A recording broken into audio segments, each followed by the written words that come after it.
Puji Tuhan. Selamat pagi menjelang siang Bapak Ibu, saudaraku yang dikasihi. Dan juga yang ada di rumah yang mengikuti live streaming.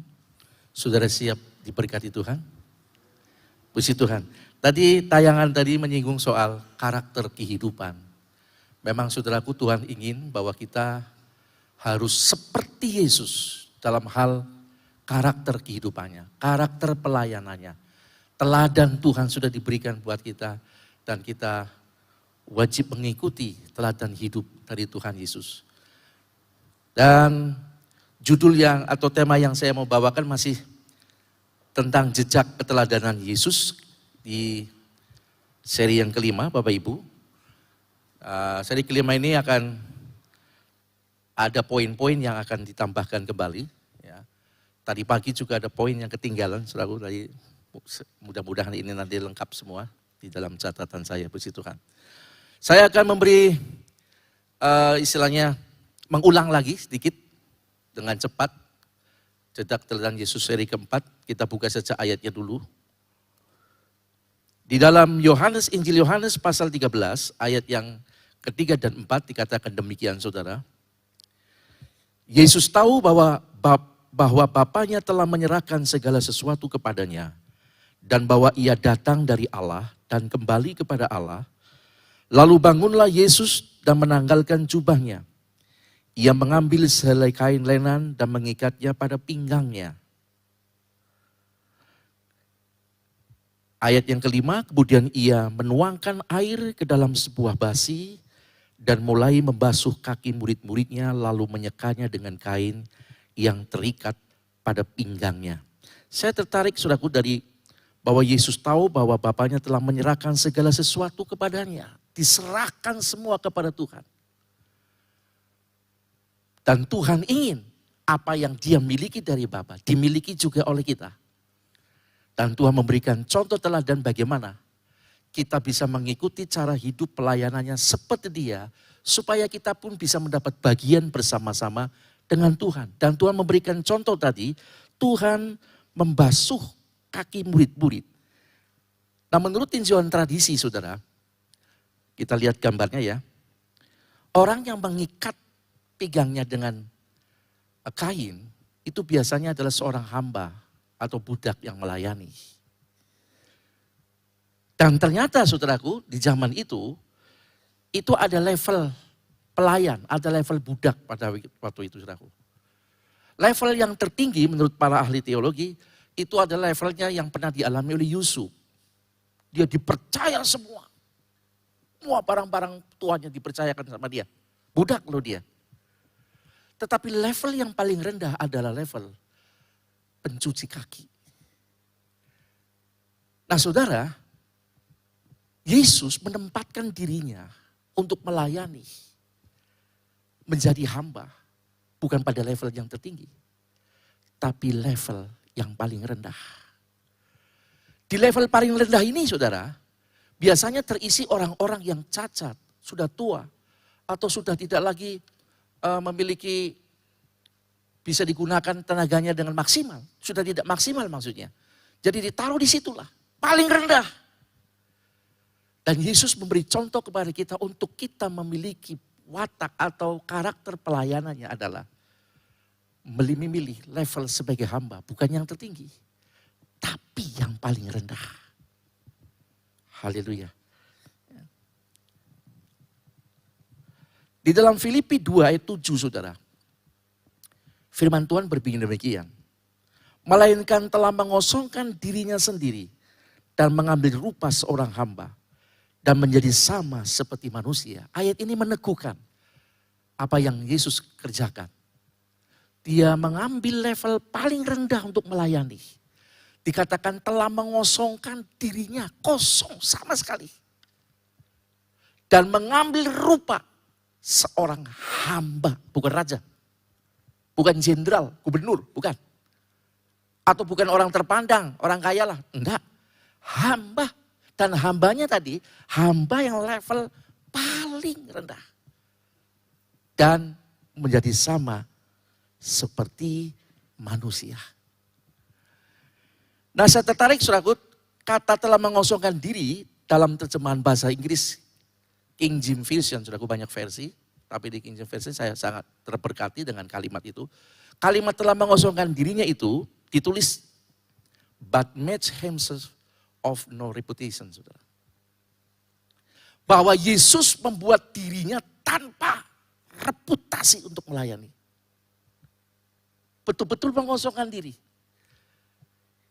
Ini yang Tuhan ingin kita menjadi sama seperti dia. Bukan cara pakaiannya, bukan rambutnya juga sebahu, pelihara jenggot tipis. Enggak, bukan itu yang ditiru.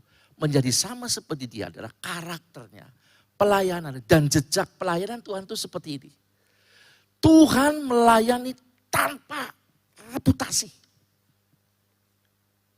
Betul-betul orang Tegal bilang, ngelosor, mendasar sekali. Nah kita pun saudaraku yang Tuhan kasih diajar supaya Tuhan ingin kita bisa selevel seperti itu. Merendahkan diri. Mari kita lihat apa yang Tuhan ingin berikan lebih lanjut kepada kita. Nah tentang mencuci kaki, apa tujuan Yesus membasuh kaki murid-muridnya? Tidak lain adalah pentahiran agar bersih. Nah kenapa kaki? Karena kaki itu berbicara tentang perjalanan hidup kita. Termasuk karakter, kelakuan kita. Itu perjalanan hidup kita mencakup itu, saudaraku. Itu tahir. Ya, tidak jadi batu sandungan, saudaraku. Tuhan bersihkan itu. Nanti di seri lain Tuhan bilang, kamu memang bersih, tapi tidak semuanya bersih. Tuhan perlu kelola kehidupan kita. Dan dia memberi contoh buat kita. Lanjut, saudaraku. Nah dari sini, Tuhan itu sedang berbicara kepada kita dan mengajar nilai-nilai penting yang sedang Tuhan ajarkan kepada kita. Yaitu, kita belajar seperti yang dikerjakan Tuhan. Merendahkan diri pertama. Kedua, menghamba. Ketika melayani. Dan yang keempat, selalu ada pada posisi bersih atau tahir. Baik di hadapan Tuhan maupun manusia. Pertama-tama merendahkan diri. Ini perjuangan gak gampang saudaraku untuk orang merendahkan diri. Saya pernah melayani di sebuah kota, gak saya sebut. Dia jemput saya pakai payung, hujan-hujanan, dia basah separuh saudaraku. Tas saya dibawain ya. Seperti pendeta besar aja saya dilayani. Tahu-tahu saya bilang, Bapak itu siapa? Oh itu Bapak itu pengusaha. Ternyata dia orang cukup dikenal di kota itu, pengusaha besar. Tapi dia mau merendahkan diri melayani saudaraku. Pakai payung-mayung di sini. Saya bilang, oh hebat ya. Dia bos. Dan waktu kami diajak makan, saya terkagum-kagum lagi. Bapak, ketika saya di perusahaan, saya bos. Anak buah saya harus tunduk sama saya. Tetapi ketika saya terjun dalam pelayanan, saya hamba. Anak buahnya yang dipayungin sampai gak enak. Sudah Pak, jangan kan bosnya. Tapi tidak. Saya pelayanan, kamu yang harus dilayani. Kayaknya jarang tuh ada orang kayak gitu ya. Tapi saya percaya di Mannheim akan banyak orang seperti itu. Gak ada aminnya ya, heran. Amin. Amin. Jadi merendahkan diri, menghamba. Bapak Gembala kemarin kan ngajar kepada kita. Level pengiringan kita sama Tuhan pertama adalah Kristen anak. Setelah Kristen anak, Kristen hamba. Bapak Gembala bilang, oh malah turun derajat tuh, jadi anak, jadi kacung tuh hamba. Bukan. Tapi anak yang merendahkan diri, mau menghamba, melayani, itu dia. Selanjutnya saudaraku yang Tuhan kasih, yang tidak kalah penting adalah yang keempat itu, kita harus ada posisi benar, tahir di hadapan Allah dan manusia. Jadi pelayanannya jadi enak, plong ya. Nah hal ini saudaraku, Yesus ajarkan kepada kita karena ini hal yang sangat penting buat kita. Penting banget. Ya, kelihatannya merendahkan diri, menghamba, melayani, biasa-biasa aja ya. Tunggu dulu saudaraku. Lalu jadi tahir. Ini sangat penting. Nah pentingnya gimana? Kita lihat dulu reaksi Petrus. Ya. Tanggapan Petrus dulu, reaksinya Petrus waktu melihat gurunya cuci kaki dia. Dalam Yohanes 13 ayat 8 dikatakan ketika kata Petrus kepadanya setelah mencuci murid-murid, datang kepada giliran Petrus nih. Petrus langsung bereaksi. Kata Petrus kepadanya, engkau tidak akan membasuh kakiku sampai selama-lamanya. Jawab Yesus, jikalau aku tidak membasuh engkau tidak akan mendapat bagian dalam aku. Kalau saya di posisi Petrus, saya pun akan seperti itu. Ya, saudara bisa bayangin, gembala kita, bapak kita, nyuci kaki kami. Wah, pasti saya kayak Petrus. Waduh. Tapi Tuhan bilang, ini kamu belum ngerti, nanti kamu akan ngerti. Tuhan bilang, kalau aku tidak membasuh engkau tidak akan mendapat bagian dalam aku. Nah, mari kita lihat saudara. Dalam jawaban Yesus ya, jikalau aku tidak membasuh engkau tidak akan mendapat bagian dalam aku. Nah, kata bagian, kalau ditilik dalam tulisan bahasa aslinya, dalam bahasa Yunani, tulis meros atau meromai. Kemarin kan sudah ya, saya putar ulang. Artinya, jatah atau tempat di dalam Yesus. Nah, kalau kita tidak menjadi seperti Yesus di dalam karakter melayani tadi, maka pelayanan kita akan jadi sia-sia. Gak dapat bagian dalam tempat Yesus, saudaraku. Orang melayani kan kita gak tahu apa kita dalam merendahkan diri, atau malah dia lagi pamer, ya nyong pinter nyanyi, darani, kontok sih bisa nyanyi. Kan pamer, tidak merendahkan diri kan. Orang gak tahu. Orang khotbah pun gak tahu dia khotbah betul-betul baik-baik, benar seperti Alkitab, apalagi nyombongkan diri kan gak tahu. Nah, kalau kita melayani model begitu, Tuhan bilang kamu sia-sia, gak akan dapat tempat dalam Yesus. Nah, dalam hal ini saudaraku, lanjut. Yesus sedang memberitahu kepada Petrus bahwa jika ia tidak merendahkan diri, kasih contoh nih supaya dikerjakan sama kita. Menghamba, melayani, dan membasuh kakinya agar menjadi tahir, maka Petrus tidak akan mendapat bagian dalam dirinya.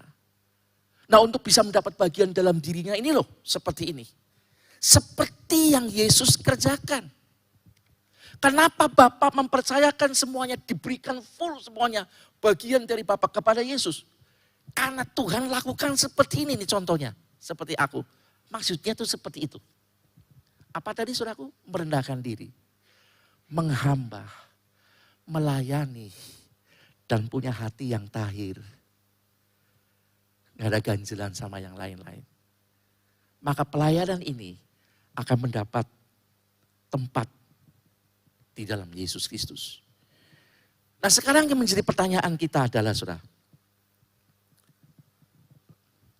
apakah dalam seluruh kepemilikan hidup kita ini, kita sudah ada dalam posisi merendahkan diri, menghamba, melayani, dan menjadi tahir bagi Tuhan dan manusia? Sebab konsekuensinya, jika semua karakter ini tidak ada pada kita, maka lihat gambarnya saudara. Kita ini tidak diakui sebagai bagian dari kerajaan surga. Nah, itu dia. Minggu yang lalu, saudaraku, beberapa minggu lalu saya kasih contoh di dalam Matius pasal 7 ayat 22. Selanjutnya ada orang-orang di akhir zaman akan menemui Tuhan. Lalu pamer, Tuhan, aku menyembuhkan setan demi namamu. Mengadakan mujizat demi namamu. Bernubuat juga demi namamu.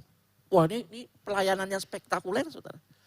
Tapi Tuhan berkata, aku gak kenal kamu. Nah loh. Jadi pelayanan kayak apapun, kalau karakternya gak seperti Yesus, standarnya kan kita harus menjadi seperti Yesus. Ternyata hasilnya nol, saudara.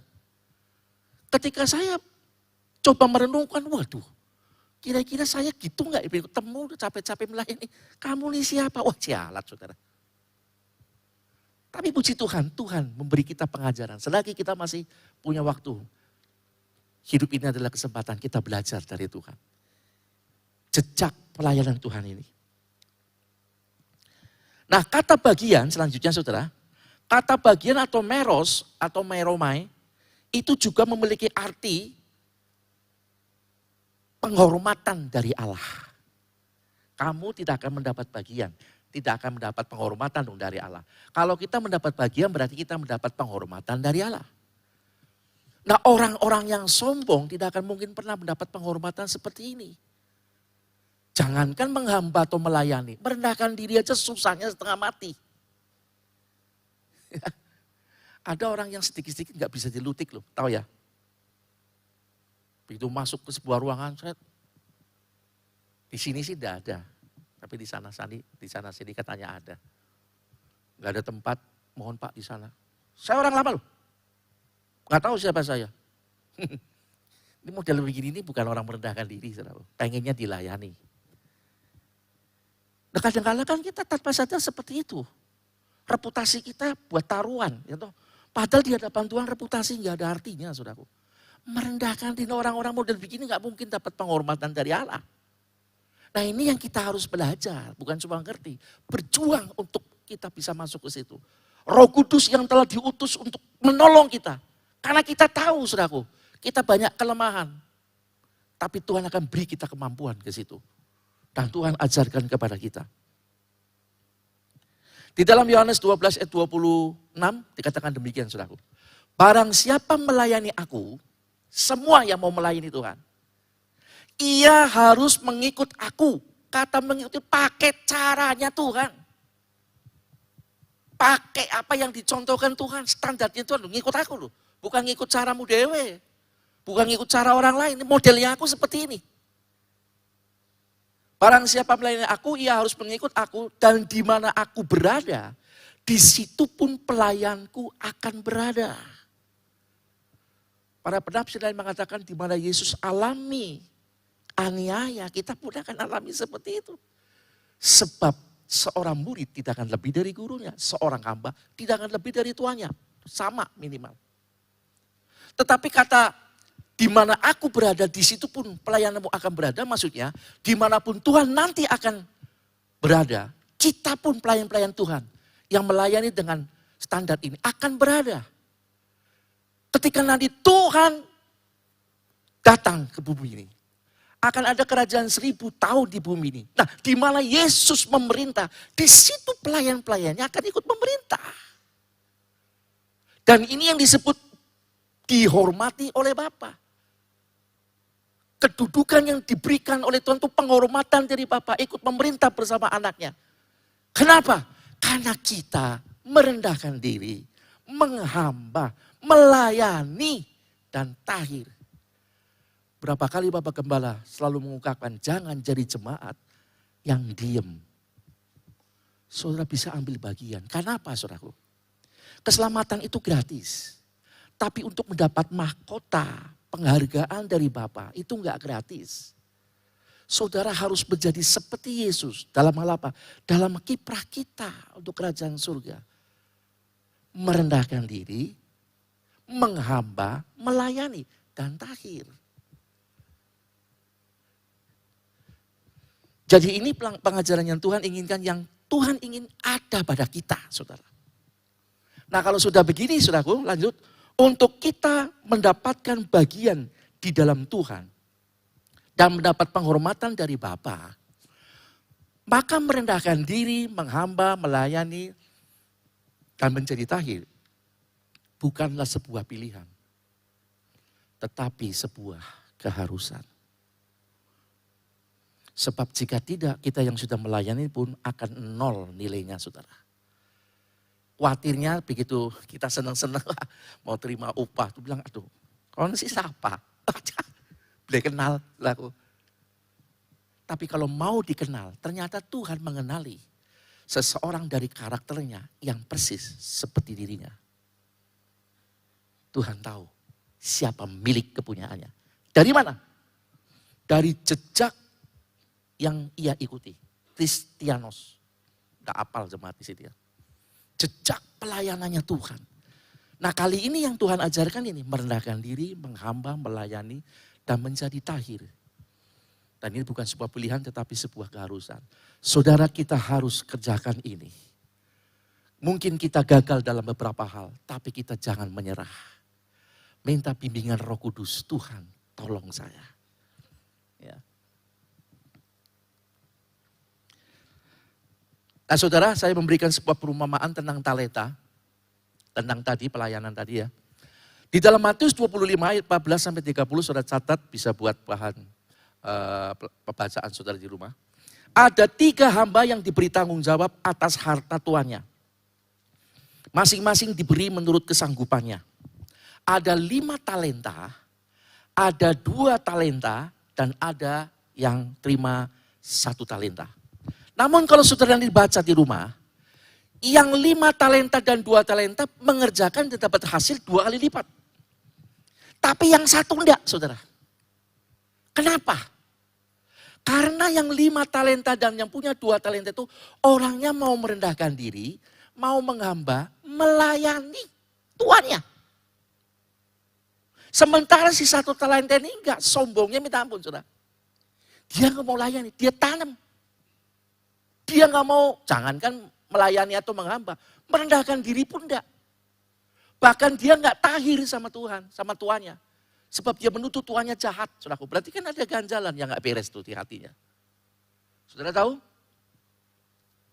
Ketika tuannya datang, itu talenta diambil. Apa yang ada pada dia juga diambil. Dan diberikan kepada yang mendapatkan 10 talenta. Kenapa, saudaraku? Karena orang itu melayani dengan merendahkan diri, menghamba, melayani dan tahir. Tahirnya apa? Mereka tidak ada suatu ganjalan dengan tuannya. Jujur, Tuhan yang diberikan ini dapatnya sekian. Kalau nggak jujur kan, Tuhan kan ngasih aku 5. Nah aku dapat 8 Tuhan. Itu udah cuan sebetulnya ya. Tapi dia jujur. 5 ya 5. Karena tahir. Orang-orang yang nggak tahir nih gawat saudaraku. Ya. Kayak Yudas.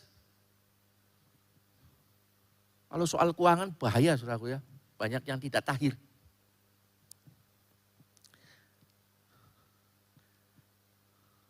Nah Tuhan ingin di sini Bapak Ibu. Tuhan ingin disenangkan dengan karakternya. Yang betul-betul bisa ada kepada anak-anaknya, yaitu kita. Tuhan tidak dapat disenangkan dengan hal-hal lain. Tuhan tidak dapat ditipu tuh saudaraku. Dengan jubah pelayanan kita. Tuhan tidak bisa ditipu saudaraku dengan keahlian kita, piawainya kita ngomong untuk pelayanan. Pinternya kita nyanyi. Tapi hatinya, karakternya enggak seperti itu. Motivasinya enggak seperti Yesus. 0 saudaraku. Satu-satu yang dapat menyenangkan hati Tuhan adalah kita melayani seperti karakternya. Mari kita belajar merendahkan diri, menghamba, melayani, dan kemudian tahir. Itu yang dapat menyenangkan Tuhan.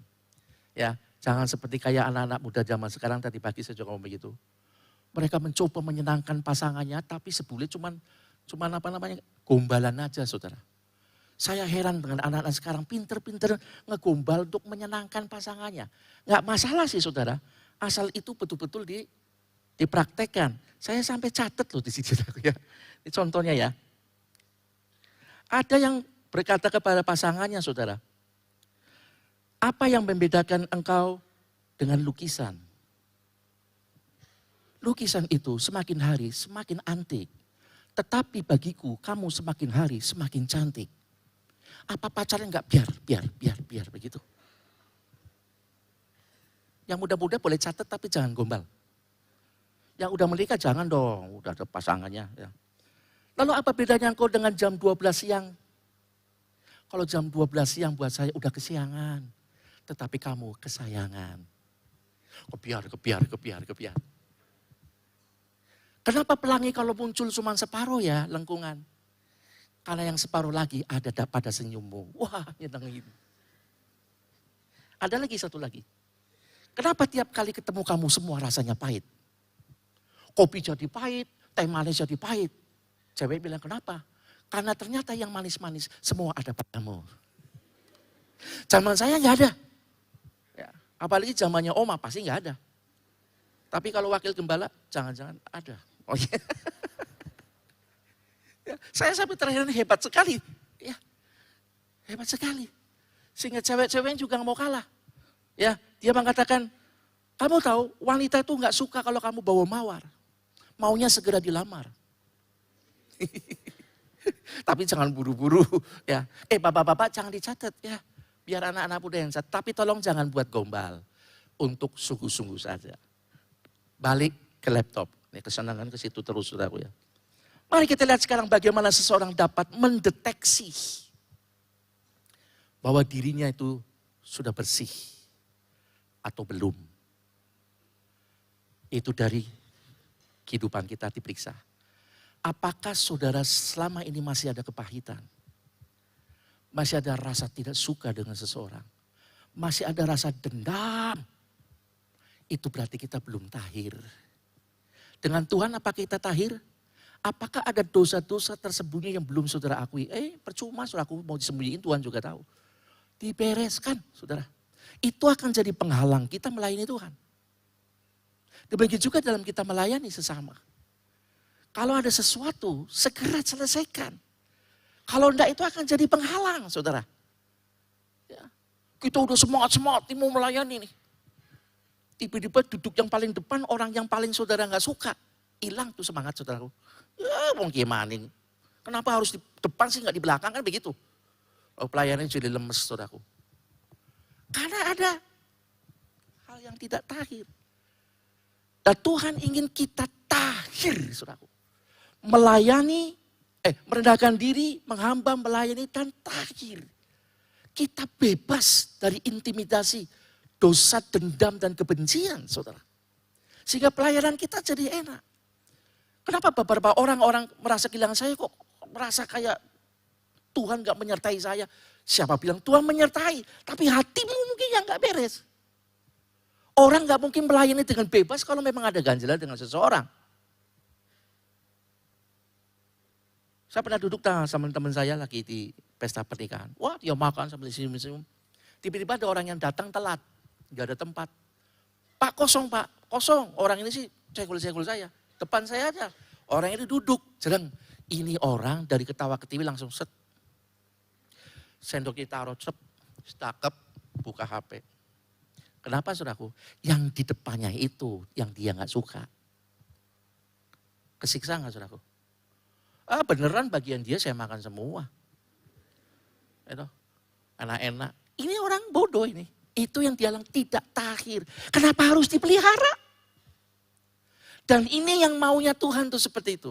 Mencuci kaki. Nah saudaraku coba lihat di ayatnya. Yohanes 13. Ayat 18 kalau nggak salah. Nah ini. Jadi jikalau aku membasuh kakimu. Aku yang adalah Tuhan dan gurumu. Maka kamu pun wajib saling membasuh kakimu. Maksudnya begini. Kita harus mentahirkan orang lain yang salah sama kita. Ampuni. Kita menahirkan orang itu. Kita mentahirkan. Udahlah kita ampuni deh.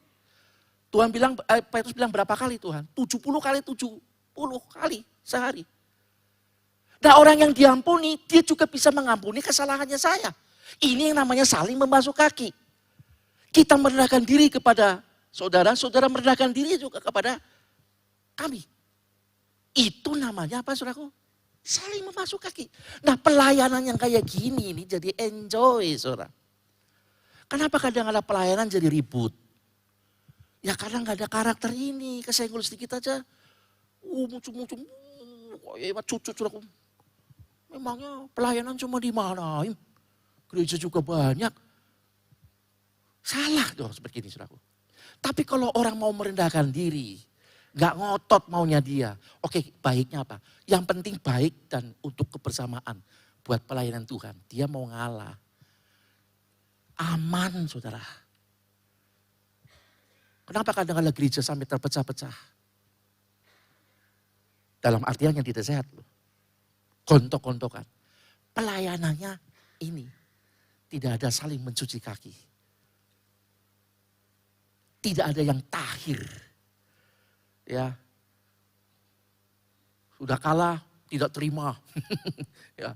Jadi aduh itu sudah masuk ke ranah pelayanan. Kita nggak boleh seperti itu Bapak Ibu. Ya, tidak boleh seperti itu. Kita harus belajar melayani seperti yang diteladankan Tuhan. Merendahkan diri. Ini betul-betul saudaraku yang Tuhan kasih memang perjuangan. Tidak mudah orang bisa merendahkan diri. Tapi bisa kita lakukan. ketika kita mau betul-betul menundukkan diri kita kepada Tuhan. Memang butuh pengorbanan. Lalu menghamba, nah ini dia. Menghamba itulah saudaraku yang Tuhan inginkan. Kita itu betul-betul tanpa reputasi.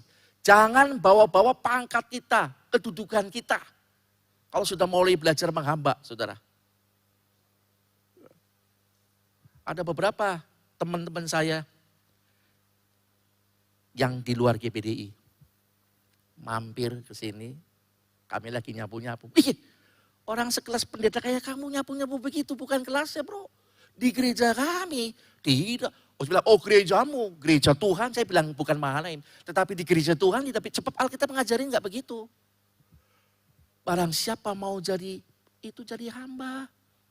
Bro, melayani bukan cuma di mimbar, tapi melayani menghamba seluruh. Ada juga jemaat yang waktu itu kaget ya, baru masuk ke Mahanaim.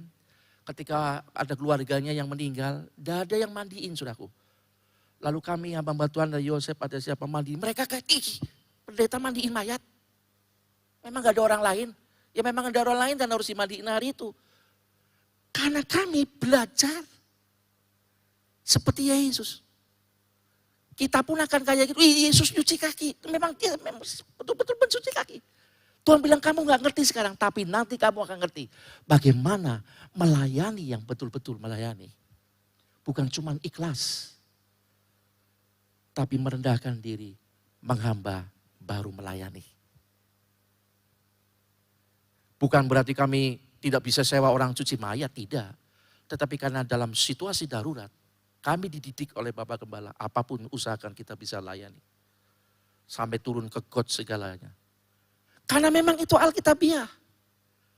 Ya saudara, kami diajar untuk betul-betul memiliki karakter seperti Kristus. Jadi jangan kita gembar-gembor seperti Kristus, tetapi dalam pelayanannya kita kayak bos. Dihormati, tidak dihormati, memang sakit saudara. Tapi tetaplah ingat, kita sedang menghamba. Kalau sudah dibenturkan dengan pelayanan, kita harus tahu bahwa kita sedang menghamba kepada Tuhan. Nah yang dilayani orang-orang Pak nyetili loh, orang-orang nyetili. Tuhan bilang apa? Kalau kamu memberi kepada orang yang paling hina sekalipun, karena aku, kamu bukan melayani dia sebetulnya, tapi sedang melayani aku. Jadi Bapak Ibu yang Tuhan kasihi, Tuhan ingin kita supaya memiliki porsi kehidupan Kristen yang seperti Tuhan. Saya ngomong bukan sudah sempurna, saya juga sedang menapaki berjuang sedikit demi sedikit. Untuk mengikis hal-hal yang perlu dikikis. Dan disinkronkan dengan Tuhan. Dan kemudian saudaraku, kalau berbicara tentang pentahiran tadi, yang paling berat memang soal kepahitan. Hati-hati saudaraku. Kalau saudara tidak bisa menyelesaikan kepahitan ini dari dendam, iri hati, sentimen, ya. Orang Yunani bilang ngeciongi. Ciongi itu bukan Yunani ya, China ya.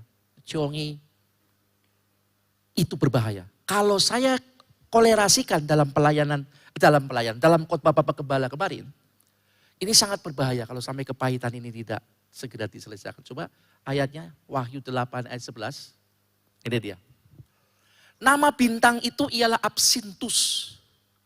Dan sepertiga dari semua air menjadi absintus dan banyak orang mati karena air itu.